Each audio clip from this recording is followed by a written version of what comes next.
gonna be morning before you know it. Good night. Good night.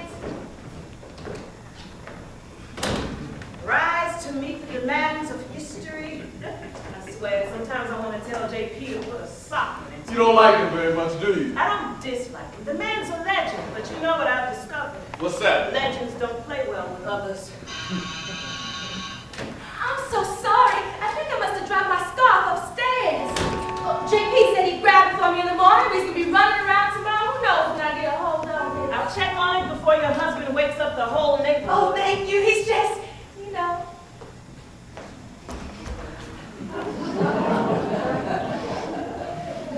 I didn't see it back there, but I'll keep an eye out. Well, it was in my pocket the whole time. Imagine that. Yes. Sure, darling. Now, let me say this before we go any further. While I realize that your Las Vegas change of heart might have been traumatic in some ways, I applaud your decision not to get married out there all by yourself. JP was with me. Exactly.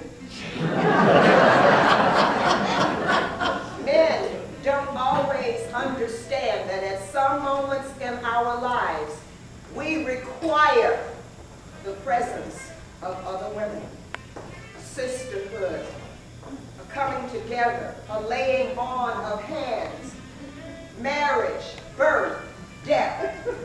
At those moments, we must come together to share the magical wisdom that flows through us from generation to generation and comes finally to rest at our feet when we are at last able to receive it. I'm sorry. I don't know what you're talking about. We want to throw you a shower. A shower. Nothing elaborate, just the three of us.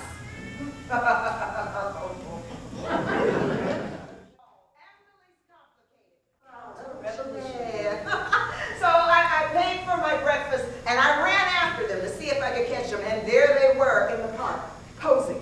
The photographer was still snapping away, and I managed to get closer, and I realized that between takes, they were speaking English. So I went up and I introduced myself in New York City, born and bred, and in Paris for the first international photo shoot for Essence magazine, and creating a sensation everywhere they went. Well, we talked for a few minutes and then they had to get back to work, but there was something about them. Of course I'd seen beautiful black women before, but I had never seen them walking like these women were walking. Proud and strong and free.